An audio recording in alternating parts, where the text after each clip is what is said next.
साथियों, आपको पता है रावण ने मारीच की सहायता से पंचवटी से सीता जी का हरण कर लिया। हरण करने के बाद रावण सीता को लंका में नहीं ले गया, बल्कि उसने सीता जी को अशोक वाटिका में ठहराया। और एक और हैरानी की बात कि उसने जानकी जी को कभी स्पर्श तक नहीं किया, कभी छूने का साहस नहीं किया। अब आपके मन में यह प्रश्न उठना स्वाभाविक है कि हरण किया था तो रावण सीता को अपने महल में क्यों नहीं लेकर गया, क्यों उसने कभी माता सीता को छूने की हिम्मत नहीं की।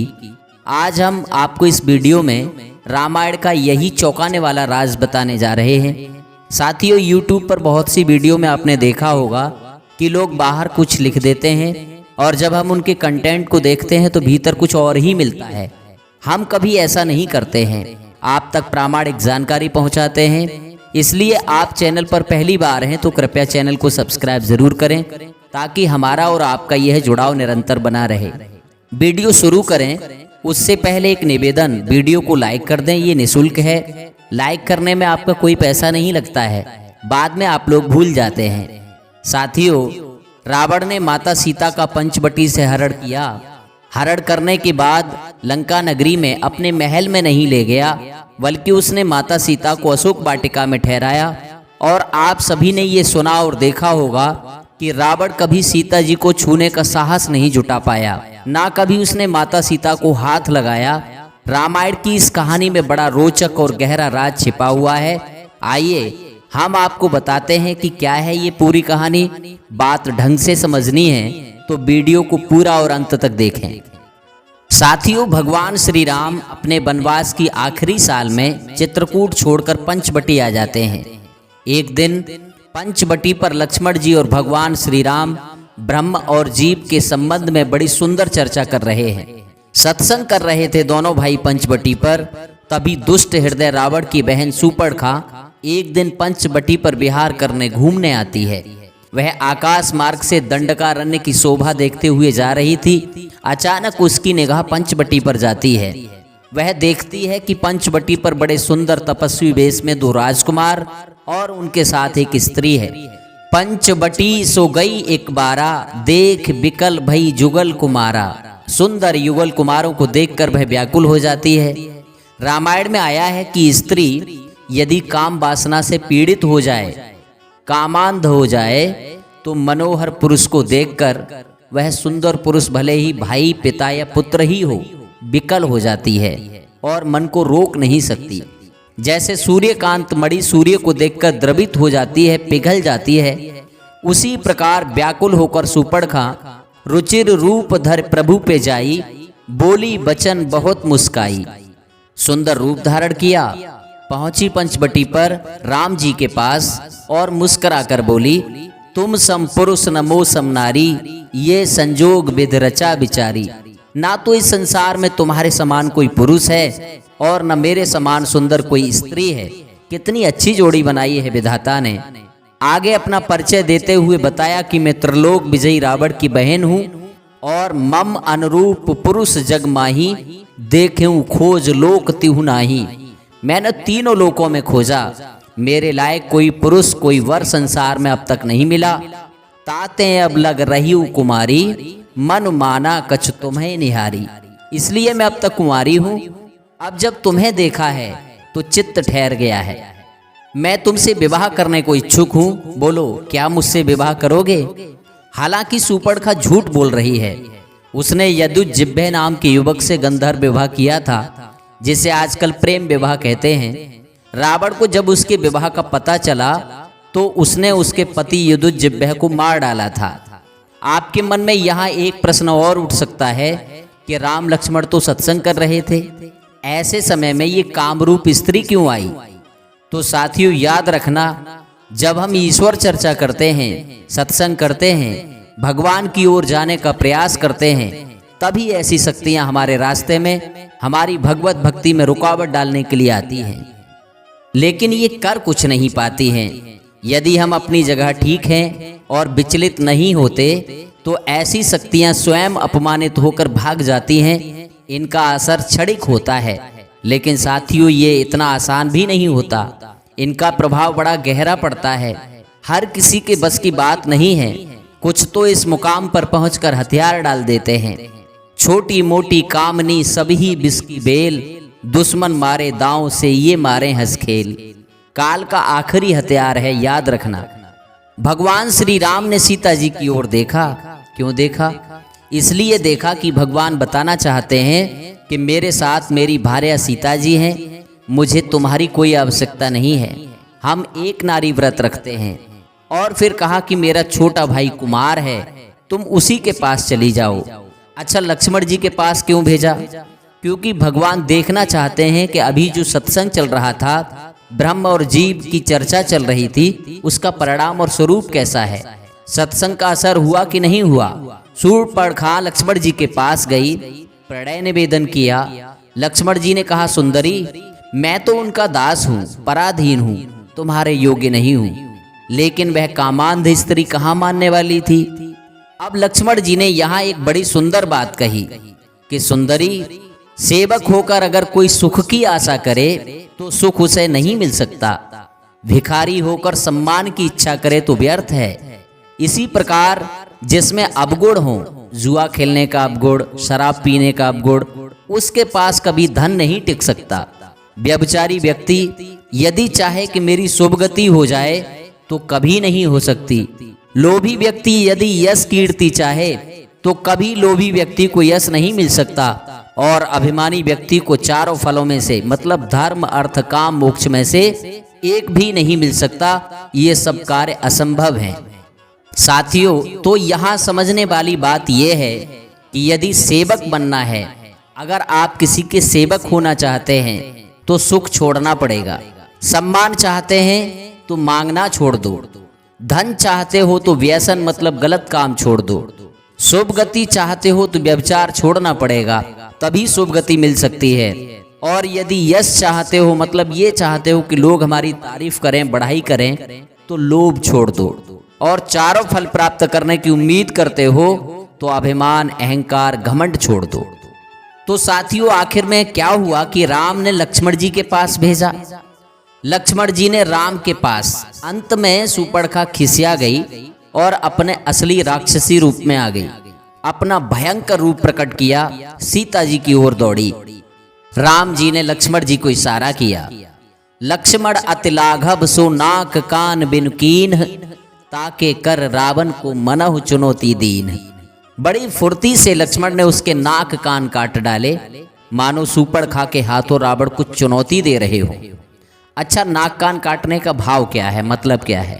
देखो, जब कोई बड़े घर की स्त्री किसी पर पुरुष के साथ संबंध स्थापित करने के लिए प्रणय निवेदन करती है और सामने वाला पुरुष उसके निवेदन को ठुकरा देता है, तो समझो उसके नाक कान कट गए।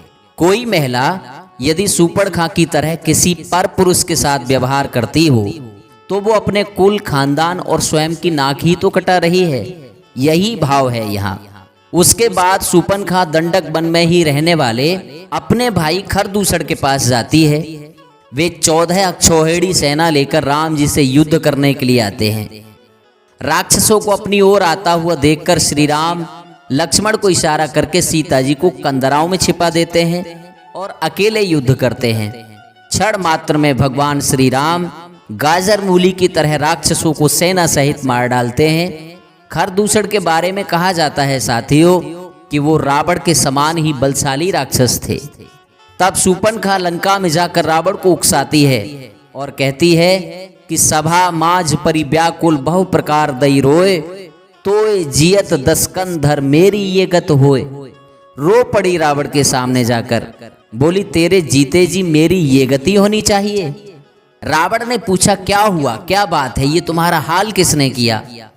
शूर्पणखा ने कहा कि भैया, अयोध्या के राजा दशरथ के पुत्र राम और लक्ष्मण पंचवटी पर आए हैं।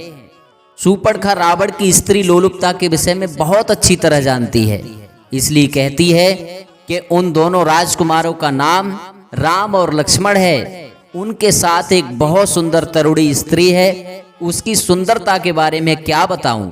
विधाता ने उस स्त्री को रूप की राशि बनाया है। करोड़ों कामदेव भी उस स्त्री के रूप पर न्यौछावर हैं।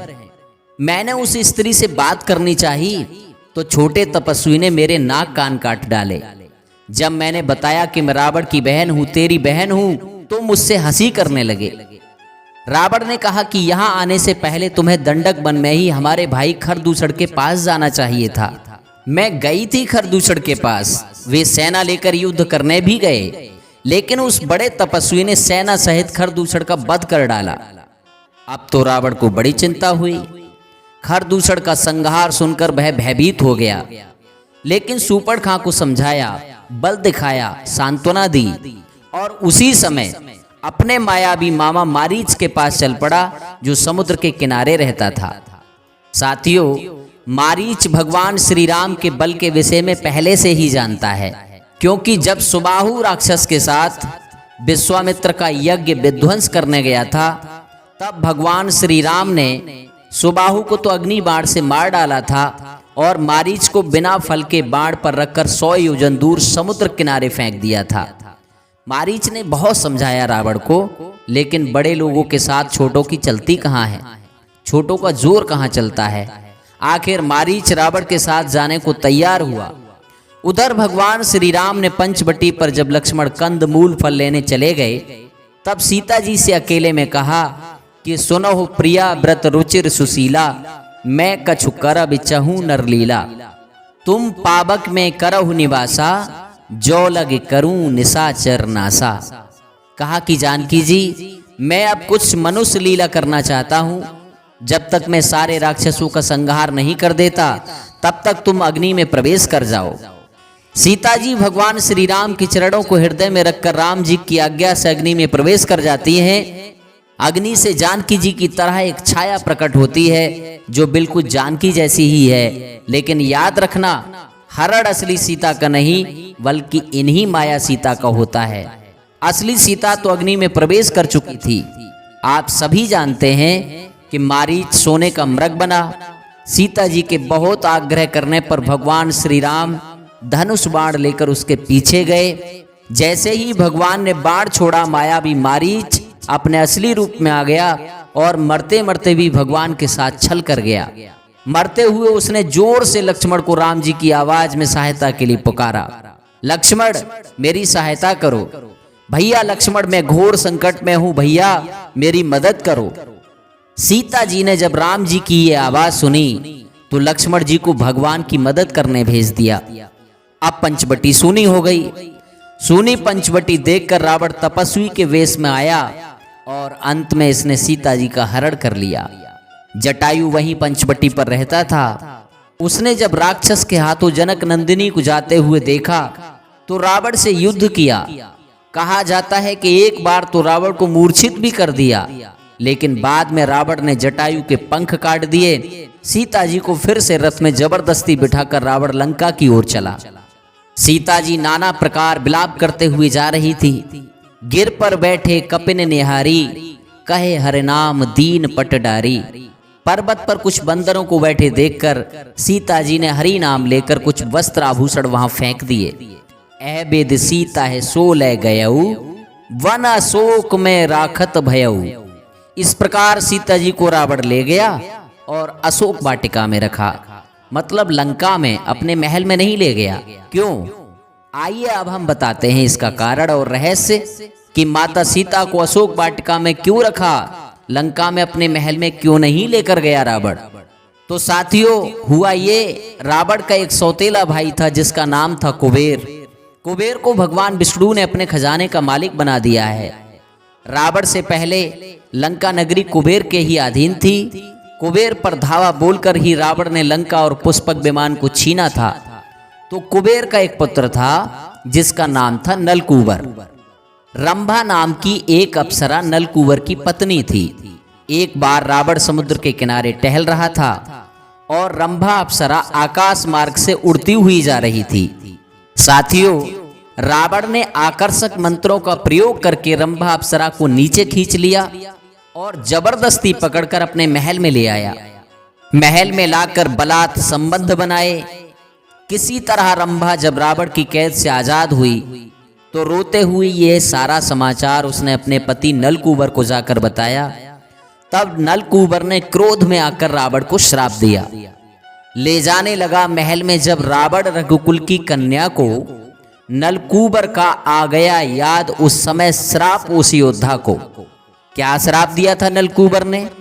नलकूबर ने रावण को श्राप दिया कि यदि किसी सती को बरियाई महलों में अपनी लाएगा तो उसी समय मस्तक तेरा टुकड़े टुकड़े हो जाएगा।